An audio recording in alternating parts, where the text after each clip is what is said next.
Cette vidéo est réservée à la section berceau. Son caractère répétitif a une visée pédagogique pour leur éveil spirituel. Merci de les accompagner. Bonjour amis de la Bible, c'est Tonton Jim et aujourd'hui j'ai une histoire très spéciale pour vous. Elle s'intitule « Zachée grimpe à un arbre ». Et notre verset à mémoriser est tiré de 1 Jean chapitre 4, le verset 8. Dieu est amour. Regarde, c'est Zachée ici. Zachée est très petit. Il n'est pas très grand, mais il a une grande maison. J'aimerais que Jésus vienne chez moi, dit Zachée. Mais souvent je fais des bêtises. Peut-être Jésus ne m'aimera pas, pensait Zachée. Penses-tu que Jésus aime les enfants? Bien sûr, Jésus aime tous les enfants. Il aime aussi tous les grands. Penses-tu que Jésus aimerait visiter Zachée dans sa maison? Bien sûr, il ne manquera pas l'occasion de le faire. Jésus vient aujourd'hui par ici, dit Zachée. J'irai le voir. Donc à tout à l'heure, je vais voir Jésus. En ville, il y avait une grande foule et les gens criaient « Jésus arrive, Jésus arrive !» Mais Zachée est trop petit. Zachée se met sur la pointe des pieds.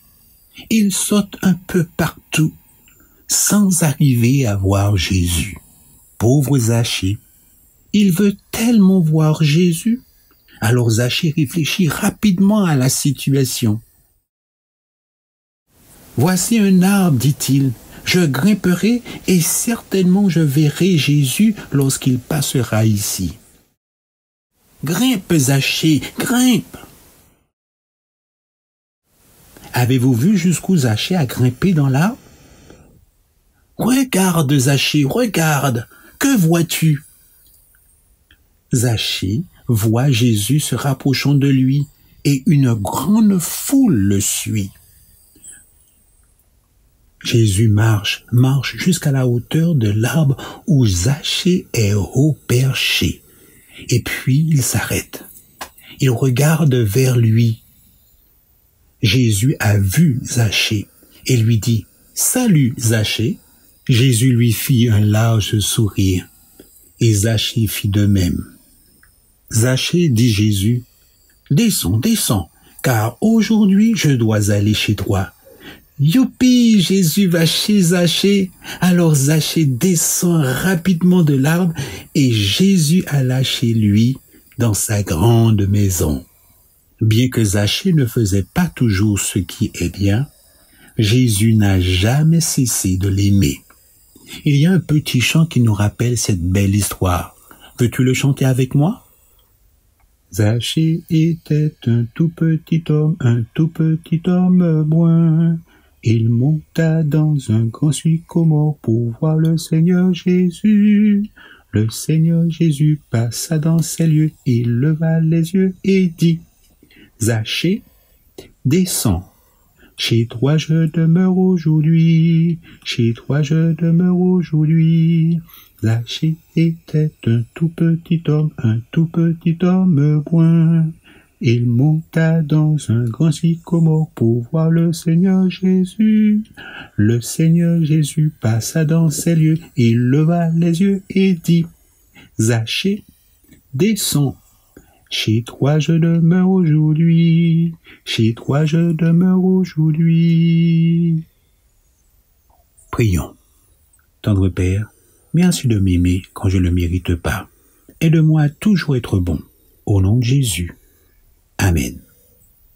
Rappelle-toi, peu importe ce que nous faisons, Jésus continuera à nous aimer.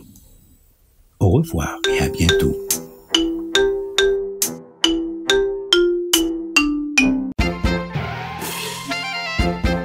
Chers enfants, bonjour. C'est Lorena ici et je viens vous raconter une histoire qui s'appelle « Laissez-le venir ». Notre verset à mémoriser dit comme ça « Laissez les enfants venir à moi ». Et il se trouve dans le livre de Luc 18, 16. Aujourd'hui, nous allons apprendre que Jésus m'aime et qu'il me veut dans sa famille. Quelle est la grande personne que tu préfères le plus, à part tes parents? Ta grand-mère peut-être, ou ton grand-père, ta monitrice de l'école du sabbat? Tu sais, lorsque Jésus était sur terre, il était la grande personne préférée des nombreux enfants. Voyons un peu pourquoi. Un jour, la maman d'un petit garçon a appris que Jésus se trouvait dans sa ville. Comme elle ne savait pas exactement où il était, elle demanda à sa voisine. « Ah, j'ai entendu dire que Jésus était en ville. Sais-tu à quel endroit de la ville il se trouve? Je veux qu'il prie pour mon petit garçon. »« Jésus est ici ?» demanda la voisine. « Je t'accompagne pour le chercher. » La voisine amena sa petite fille. Les deux mamans marchèrent rapidement vers la ville. Une autre maman les aperçut. « Où allez-vous » demanda-t-elle. « Nous allons chercher Jésus, » dit la première maman. « Viens avec nous. »« Ah oui, j'arrive, » répondit-elle. Alors elle appela ses deux enfants. « Les enfants, venez, nous allons voir Jésus. » Tandis que les mamans et leurs enfants se hâtaient vers la ville, ils virent plusieurs mères avec leurs enfants. « Elles doivent savoir où se trouve Jésus, » dit la première maman. « Suivons-les. » Et c'est ce qu'elles firent. Elles aperçurent finalement Jésus, assis sous un arbre. Il parlait à des grandes personnes. Les aides de Jésus se tenaient tout près, mais ils froncèrent les sourcils lorsqu'ils aperçurent les mamans et leurs petits qui s'approchaient. L'une des mamans marcha droit vers l'homme qui fronçait les sourcils et dit « Excusez-moi, messieurs, nous voudrions que Jésus prie pour nos enfants. » L'un des hommes fronça encore plus les sourcils. « Jésus est occupé, » répondit-il. « Revenez plus tard. » Cet homme pensait que les enfants n'étaient pas importants. Il croyait qu'ils ne pourraient que déranger Jésus. Les mamans et les enfants sentirent la tristesse les envahir. Ils commencèrent à se retirer. Mais Jésus se leva et parla à l'homme qui avait les sourcils froncés. « Laisse les petits enfants venir à moi et ne les empêche pas. Ils appartiennent à mon royaume, ils font partie de ma famille. » Puis Jésus ouvrit ses bras et une petite fille courut vers lui. Il l'attrapa et la serra dans ses bras. Peu après, tous les enfants se lancèrent vers Jésus. Et que penses-tu que Jésus fit ensuite? Ah oui, il laissa les enfants grimper sur ses genoux. Il les laissa toucher ses mains et son visage. Il les laissa tirer doucement sa barbe. Il les laissa les serrer dans leurs bras. Jésus souriait aux enfants. Il les serra et les embrassa encore. Il joua à coucou avec les bébés. Il prit dans ses bras tous les enfants et pria pour eux. Les mamans étaient tellement contentes de voir que Jésus aimait tous les enfants et les accueillait dans sa famille. Jésus nous aime, tu sais, et il nous veut aussi dans sa famille.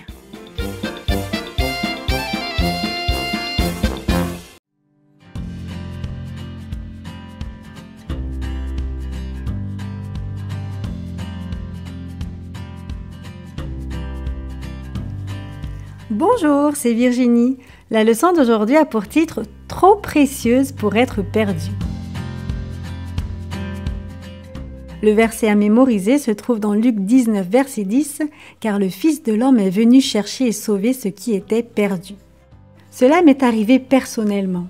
C'est aussi arrivé à mon voisin immédiat. Ça peut même t'arriver à toi. Peux-tu te souvenir d'une fois où tu n'arrivais pas à trouver quelque chose d'important pour toi? Dans notre histoire d'aujourd'hui, Jésus nous parle d'une femme qui avait perdu un objet précieux. Cela s'est peut-être passé ainsi. Le chaud soleil du matin réchauffait le dos des femmes affairées. Les rires éclataient alors qu'elles se racontaient leurs histoires. La lessive était un dur travail, mais aussi l'occasion d'agréables conversations. Alors que les femmes frottaient et rinçaient, elles avaient toujours quelque chose de neuf à raconter de leur journée. « Avez-vous entendu les histoires que Jésus raconte ?» demanda l'une d'elles. « Elles sont tellement intéressantes, » dit une autre. « Il comprend comment nous vivons. » Et la discussion allait de l'une à l'autre au sujet des malades guéris et des paroles aimables que Jésus disait. « Demain, j'espère amener les enfants avec moi pour l'écouter, » dit une jeune maman. « Oh, j'aimerais beaucoup t'accompagner, » indiqua une autre. Bientôt, plusieurs femmes faisaient des plans pour le lendemain. Un groupe d'enfants joyeux se glissa à côté de leur mère. On pouvait sentir l'excitation dans l'air. Tout le monde s'assit sur l'herbe et Jésus prit la parole. Il parla tout d'abord d'un berger qui avait perdu une brebis et de sa joie de l'avoir retrouvée. Puis Jésus commença à raconter une histoire à laquelle le petit groupe de mamans prêtait une oreille attentive. Jésus leur dit: « Il y avait un jour une dame qui avait 10 pièces d'argent très spéciales pour elle. C'était sa dot. » Les femmes sourirent. Elles savaient combien ces pièces étaient précieuses. Une dot était un cadeau que le mari donnait à la famille de sa femme avant de se marier. Puis l'argent était donné à l'épouse le jour du mariage. Souvent, elle s'en faisait un bandeau. Les gens le voyaient et comprenaient que son mari l'aimait beaucoup. C'était un trésor très spécial. Jésus poursuivit son histoire. Un jour, la femme perdit une de ses pièces d'argent. Oh non! Les mamans qui écoutaient pensaient à la pauvre femme de l'histoire. C'était une des choses les plus tragiques qui puissent arriver à une femme. Qu'allait dire son mari? Que diraient ses amis et ses voisins? La femme alluma une lampe et se mit à balayer le sol de sa maison, dit Jésus. Elle regarda dans tous les coins. Jésus regardait les visages des gens qui écoutaient son histoire. Il savait comment était leur maison. Parce qu'elle n'avait que de petites fenêtres, voire même pas de fenêtres du tout, il faisait sombre à l'intérieur, même en plein jour. Le sol de terre battue était recouvert de paille ou de roseaux. Il serait très difficile de retrouver une pièce. Jésus poursuivit. Elle continuait de chercher. Elle ne voulait pas abandonner. Sur la table, sous la table, derrière la lourde cruche d'eau. Elle chercha et chercha encore. Elle regardait partout. Soudain, elle la vit. « Je l'ai trouvée !» cria-t-elle en ramassant rapidement la pièce. Se précipitant dehors, elle courut vers ses amies et ses voisines. « Venez ici, nous allons faire la fête ensemble. J'avais perdu une de mes pièces et maintenant je l'ai retrouvée. » Plusieurs personnes dans la foule rirent de soulagement. Jésus rit avec elle et embrassa un enfant assis sur ses genoux. Avec une étincelle dans les yeux, il ajouta: « Voilà le genre de fête que les anges font quand Dieu trouve et sauve une personne perdue. »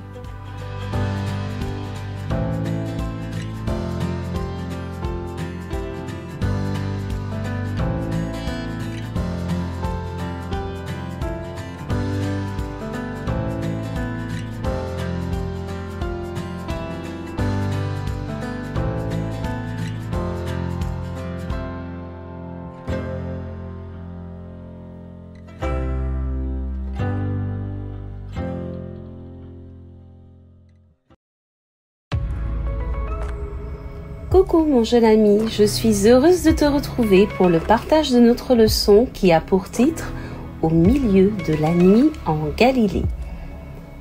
Est-ce qu'un ami t'a déjà réveillé alors que tu dormais profondément ou t'a-t-il interrompu alors que tu étais concentré sur un travail important? Comment lui as-tu répondu?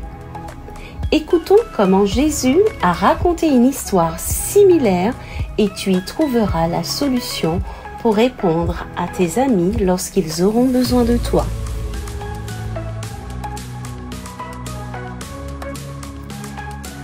Si l'un de vous a un ami et qu'il aille le trouver au milieu de la nuit pour lui dire « Ami, prête-moi 3 pains, car un de mes amis est arrivé de voyage chez moi et je n'ai rien à lui offrir. » Et si, de l'intérieur de sa maison, cet ami lui répond « Ne m'importune pas, la porte est déjà fermée, mes enfants et moi sommes au lit. Je ne puis me lever pour te donner des pains. » Je vous le dis, même s'il ne se levait pas pour les lui donner parce que c'est son ami, il se lèverait à cause de son importunité et lui donnerait ce dont il a besoin. Et moi, je vous dis, demandez et vous recevrez. Cherchez et vous trouverez. Frappez et l'on ouvrira la porte. Car tout homme qui demande reçoit. Celui qui cherche trouvera. Et à celui qui frappe, on ouvrira la porte.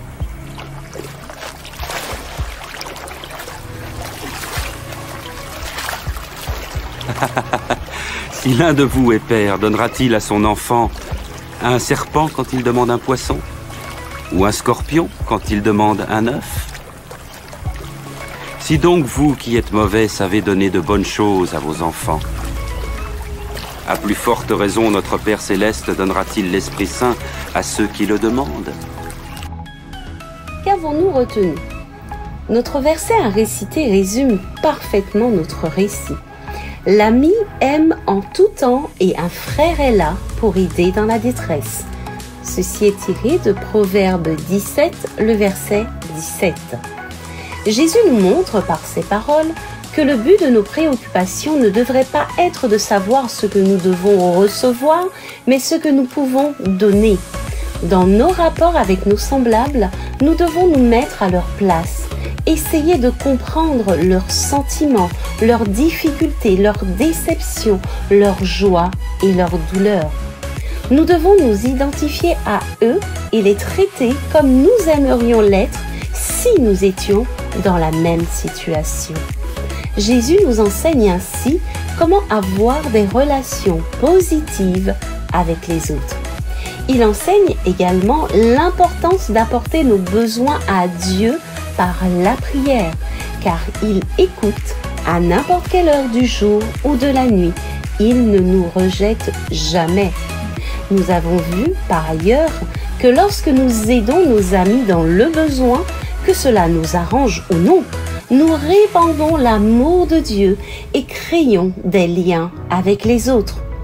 Ne soyons pas des amis uniquement quand cela nous arrange, mais soyons de véritables amis en tout temps et coûte que coûte.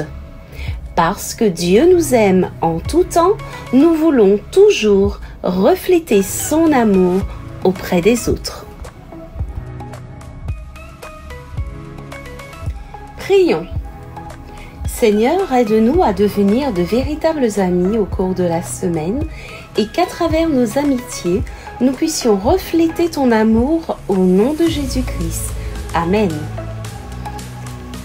Voilà, le moment de nous séparer étant arrivé, je t'invite à découvrir tout au long de la semaine notre prochaine étude intitulée « Toucher l'intouchable ».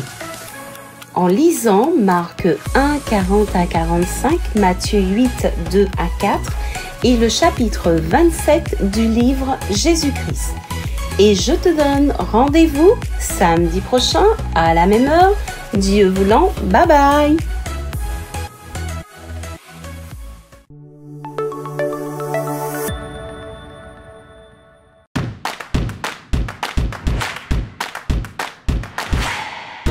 Salut les amis, si vous aimez nos vidéos, abonnez-vous et n'oubliez pas le petit pouce bleu.